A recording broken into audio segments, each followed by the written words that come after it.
Alright, so pretty much I'm gonna do my introduction. My name is Winfield Hopkins. I'm the owner of Winmore. Pretty much this is just like a vlog session for me.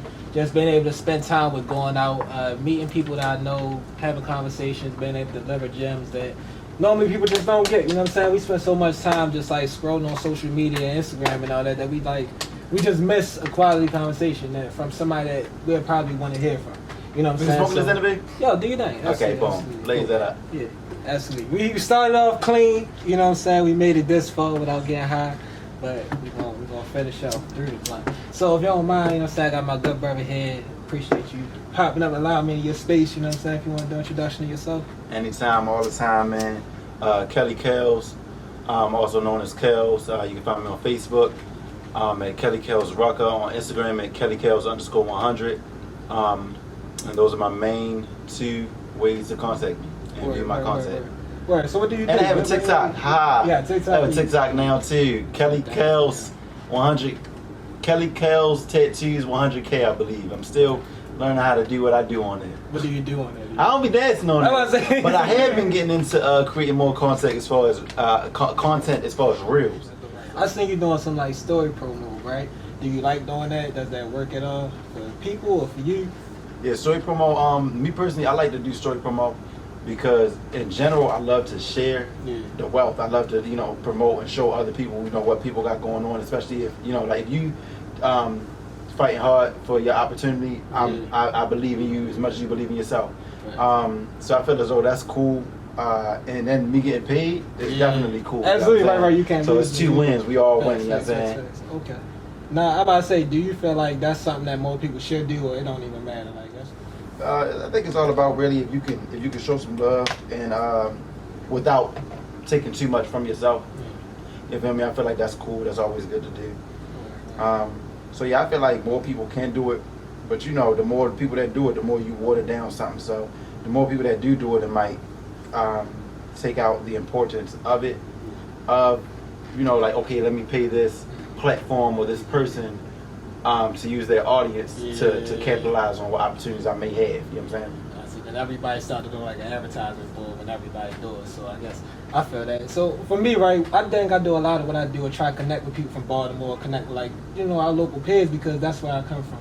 I grew up in the city of Baltimore, down the hill or over West Side with people when they would have met me, right? So that plays a big role in my story. I don't know if it's similar to you, but if you don't mind, is there any part of your story that kind of helped build you into who you are now? Anything about your past or where you grew up at or anything? Drawing art really actually goes all the way to childhood. So I used to get in trouble for drawing in my notebook and shit, like in school. So like kind of sprouting from there. You feel me? Coming to the end of high school, I didn't know where I wanted to go, what I wanted to do. So I was pretty much trying to figure out which direction I wanted to take it in. Boom. So after I graduated, I started following the signs more and more, and all the signs pretty much pointed to tattooing, which was just nothing that I wasn't. It was different. It was formed because it was different sort of art, but it wasn't the type of art that I was currently practicing. You feel me? And at that time, I was just drawing and some painting. You know what I'm saying? So art in general, it's just different versions of it, but it's all the same thing, just like music. I feel it. Can you remember your first painting or one of your early on paintings where you painting like villains or superheroes or animals? Yeah, it's crazy. I actually got a composition notebook, man, back when I was in pre-K. It started when I was in pre-K and kindergarten, and I used to draw Captain Underpants. So if you old like me, you understand Captain Underpants. Show your age, yo. See the age. Yeah, Captain Underpants was a popular little comic book for real. So I got tons of drawings from Captain Underpants. Tons of drawings of Dragon Ball Z, you know what I'm saying? So, you're not really an artist if you ain't drawing no Dragon Ball Z in your life, for real. You know what I'm saying? So that's just one of the standards. You need that. That's part of the culture, you feel me? But it pretty much started when I was young with the whole art journey, and then from there, just kept transforming and elevating and maturing into different forms of art. You feel me? Just so I can kind of learn to accomplish all forms. Yeah, that's dope. So, where does tattooing come in place? When do you get introduced to a needle? When are you out here, people letting you practice on it? You know what I'm saying? This is when I graduated, thing that I feel like people never think about is like when we all children, right? Because we all got a parent. So let's just say when we no longer kids and we become grown, like when we get out of high school. For some others, it starts before high school, right? But I'm just saying in general, like when you're getting out of high school, you don't really know which direction you're going to take, which way to go. Long story short, you're becoming the adult. You feel me? You're becoming the person that got to be in charge of everything. So that's the exact same thing when it comes to your finances. You know what I'm saying? And what career you want to take in your life for real. Like I always tell people, you want to become the person that you always wanted in your life. So I mean it mentally, physically, spiritually, financially. You know what I'm saying? Like try to become what you wanted in your life. You feel me? Like you ain't gonna never find. It's never gonna be like a book that tell you exactly how to do it, because everybody's life is different. You know what I'm saying? But if you start writing your own path mentally, you feel me? Like, okay, this is what I've been through. I know I ain't feeling it. Okay, cool. My older parents and my older cousins went through this, and I know I ain't trying to go through that. You have the chance, you feel me, to rewrite your path. You feel me, and go whatever path that you want for real. I'm like the only guy in my family, you feel me, that that's like doing the most than I am right now for real. As far as I know, I'm the only one that bought multiple cars by themselves. I'm the only one that got a business. You know what I'm saying? And that's the tattooing. Yeah, the tattooing. That's one of my businesses. Yeah. And I mean, even as simple as that, man. So where's the plans for tattooing? And I know you got the clothing, and I want to dive into that too. But just to wrap it up, kind of with the tattooing, what's the plan? Do you want to have a business in terms of like have a big shop, have multiple tattoo artists? Do you want to just become your own independent thing? Would you see yourself making a show? Would you go to a show? I know it's like the Black Ink type shows and all that. Like, what's kind of not the end, but like that big next step or big false step that you see? Well, yeah, I did have my chance in the past with it for real, and I felt like that was cool. I felt like maybe I wasn't ready for it at that time, though. Again, trying to figure out what path I wanted to take in life. And you know, when you learn, you always think like, okay, somebody's better than me. I need to learn specifically from somebody in order to get where I want to go for real. But the reason why I didn't, go forward with no shows or nothing like that was I wanted to pretty much figure out exactly where I wanted to go. I wanted to be more confident in my decisions for real. So I mean, I also tried to do the whole tattoo shop thing. I considered partnering with others. I considered making my own team. And that kind of, it started going good, but then it kind of crumbled for real, right? So multiple times I've rethought about how I want to do it, but at the end of the day, I want to have my own private studio. I love the privacy that my clients get and the respect that I'm able to give them by having private sessions, to give them time to, be comfortable, and so that way we can be creative together. And in the end, when it's all said and done, I would like to have my own building. My private suite I would have my own floor that I would take. Well, yeah, I did have my chance in the past with it for real, and I felt like that was cool. I felt like maybe I wasn't ready for it at that time, though. Again, trying to figure out what path I wanted to take in life. And when you learn, you always think like, okay, somebody's better than me. I need to learn specifically from somebody in order to get where I want to go for real. But the reason why I didn't, go forward with no shows or nothing like that was I wanted to pretty much figure out exactly where I wanted to go. I wanted to be more confident in my decisions for real. So I mean, I also tried to do the whole tattoo shop thing. I considered partnering with others. I considered making my own team. And that kind of, it started going good, but then it kind of crumbled for real, right? So multiple times I've rethought about how I want to do it, but at the end of the day, I want to have my own private studio. I love the privacy that my clients get and the respect that I'm able to give them by having private sessions, to give them time to be comfortable, and so that way we can be creative together. And in the end, when it's all said and done, I would like to have my own building. My private suite I would have my own floor that I would tattoo in. I would have some artists, a few artists, maybe two to four artists under me, that will be in the floor lower than me, that will work under me. And maybe like a lounge in my shop or something like that, where I could, rent it out or have event spaces, so on and so forth. But when it's all said and done, I just want to be a private artist and, just continue enjoying this, man, because at the end of the day, I'm an artist, and the artist is to create, whether it's music or not, and I'm trying to enjoy this till I go, for real, for real. Yeah, see, and this is why, even though I know we just was a phone call away to make this happen, and it's like boom, bow, and we just made this happen. This for me, for even for the people that eventually listen to this, you know, this is a big deal for me, right? Because not only have you got like obviously like the clout from it, you built your name and all that, cool, that's one thing. But you have real life experience. You have things that a lot of people who are in the game, whether it's tattooing or just being an artist, they want to experience it.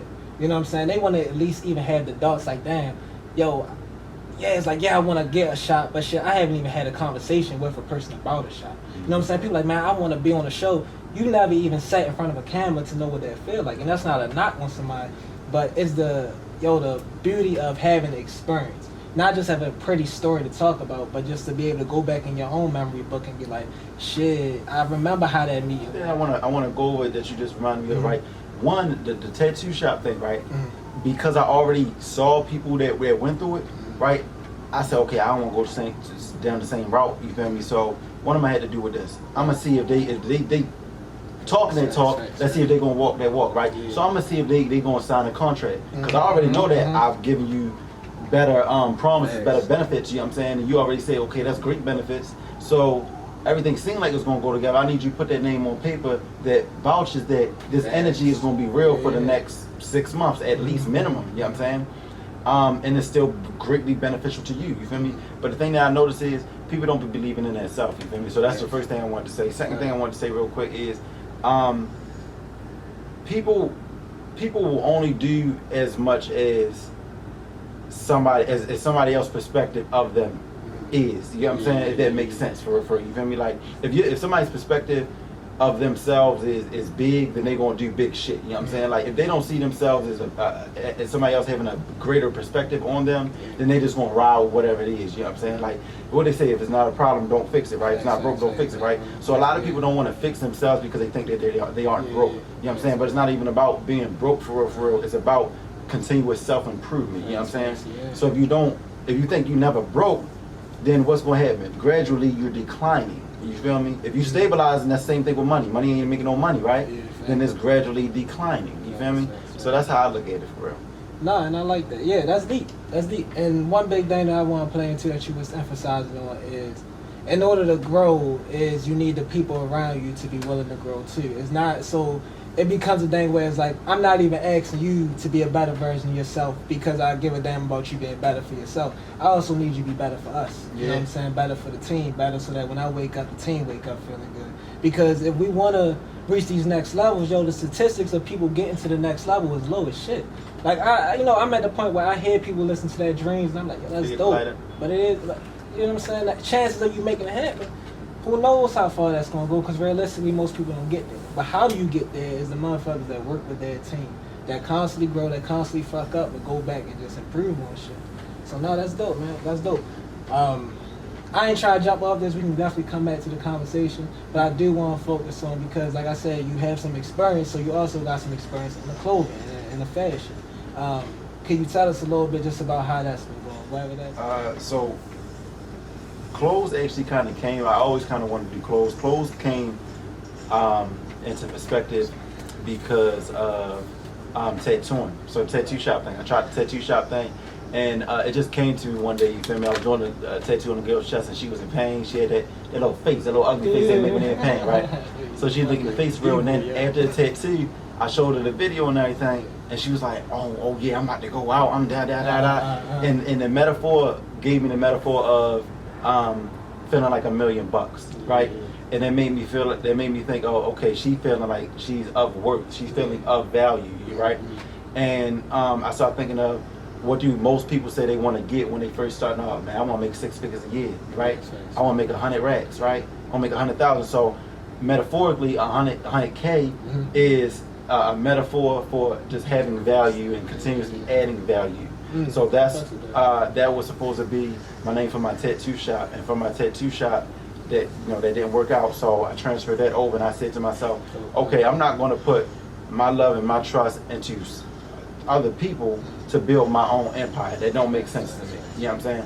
Now I get that you need people, but what I'm starting to see is that if somebody don't believe the same, they're not going to feel what you feel. They're not going to see what you see. You know what I'm saying? So you got to kind of get the ball rolling before people kind of want to jump on board. You know what I'm saying? So Him with the tattoo shop, transferred it over to there with the clothing line, created the clothing line, and it kind of, the clothing line idea stemmed from me being raised on hand-me-downs. Okay. So from me just completely being broke, being poor for real, having holes in my shoes, can't wait for Christmas so I can get a black trash bag full of clothes, my cousin's clothes, you know what I'm saying? Like, really appreciating and really liking everything that I own, for real. Because I ain't never had nothing. So, you know, I said, let me start something that, you know, now my whole team, my whole family, my whole empire is going forever ahead, for real. Like, how do you feel when it's out there and exposed? Do you feel like that's something that helps people, helps you? Feel like more people need to be vulnerable with their work, or it's I feel like vulnerability can be a pro and a con, right? It's all about how you play it or how you take it. And what I mean by that is, for example, with me, put out the vulnerability. I feel like it's good for me. Why? Because I'm confident. I have more confidence, right? Nothing against nobody else, but I'm saying that if you're going to be more vulnerable, I feel like you have to be more. You have to be more confident. People gonna meet you because people gonna say something, whether you win, whether you lose, they gonna say something. Don't matter what you do. You know what I'm saying? So it's like you gotta have a motive for what you're doing it for initially, and then carry that through the entire journey. And sometimes that journey long. You feel me? So like I said, the reason I put out the clothes, you feel me, is because I go through certain things. So that's a way that I outlet. You feel me? So when I do that, I'm not looking for anybody's approval. I'm doing that because it's like it's helping me out. You know what I'm saying? But if you say, for example, I was the opposite and I put it out and I was looking for approval, that's a quick way for me to shut down my entire clothing business. That's a way for me to immediately just stop talking to everybody and stop telling people what I'm going through or what my clothing line is about. But that's not what's going to create the next piece. That's not what's going to get me further. That's not what's going to motivate the next person. You know what I'm saying? So it's just a process for real. It's just how you take it, your mindset. You want to show anything? Anything in particular you feel like it's something now that you feel like, you know, you want people to see, or one of your favorites, your least favorites? You know, obviously you can show what you got on right now. No, I'm not going to show one thing. Right. I just want everybody to go on 100K luxury.bigcartel.com. And if you have trouble spelling that or finding that, you can also check out my Instagram. It will be in the link in my bio on all three of my pages, my 100K page, my personal Kellz.100K page, and my tattoos page, which is the Kellz_100 page. But it's in the bio of all of those. You'll see a couple stickers around the city. You see them QR codes. Make sure you take a snapshot of that, get on there, see what's available. I really feel like you hit a lot of the points that was home for me, which was definitely I want to touch on the tattoos, I want to touch on the clothing brand. Definitely I feel like we hit a little bit on the art, but again, that's something that people should go see. And I like that perspective you gave. Like, yo, we can't show you everything. If you're really interested in it, you should go see it. You should go spend some time, put some effort into it. That's how you add value to things. You know what I'm saying? People forget that it's not just about, yo, you're not just being a consumer out here. Be somebody that add value to something other than your own shit. You know what I'm saying? So I like that. So yeah, you really hit home. Even with the mask back there, folks don't even know, you know what I'm saying? Like, you did the mask, you made some flyers, masks, they gonna come into time. You gotta plant that seed and just let it come out one day, yo. So we ain't gonna dive into it. All types of art. That's another thing too that I got. I very much slowed up on. You feel me? Like how I did the mask. Painting, like I said, when I did start doing tattoos, that was because I wanted to try to master all forms of art. Yeah. And I don't want to say I got stuck on tattoos, but because tattoos was like, dang, that's not as easy as I thought it was. I spent so much time on it that I started to forget about other forms of art because that's where my heart started to lie. You know what I'm saying? But yeah, since then I started painting. I started doing the iPad, which what we would call that digital art. I have purchased the spray paint can, so I want to do more spray painting. I still haven't really gotten into that as much. I did a little bit, but you know, just mastering different forms of art. And at the end of the day, you feel me, continuously improving yourself, whatever it is that you're trying to do for it. All right, I feel that. Yo, as a tattoo artist, yo, tell the truth, do you be enjoying making people feel pain? No, not at all. No, not at all. Yeah, you know, not at all. I actually, when I first started off doing tattoos, I actually, cause you did introduce the numbing cream too. That's a nice gesture. You know what I'm saying? I wish I would have caught those lines. Yeah, people love the numbing cream. I ain't gonna lie, people did like the numbing cream. I'm gonna get a little bit of this on what you can work with that. All right, so you asked me if I enjoy putting people in pain. No, I don't enjoy putting people in pain, man. Honestly, like people always think that I do, right? Because I be laughing, but I be laughing honestly because they be ugly. You know what I'm saying? So people always make these little ugly faces for real. When they in pain, you feel me? Everybody knows it. You feel me? That's why it's funny. It's just not funny when it's happening to you. You know what I'm saying? But honestly, my first like 2-3 years of starting tattooing, like. I really couldn't, it was hard to get through it because I kept asking people like, hey, are you okay? Are you okay? Are you okay? You feel me? But none of that matters because now I have the numbing cream, right? So now I got the antidote and I'm going to be helping people out.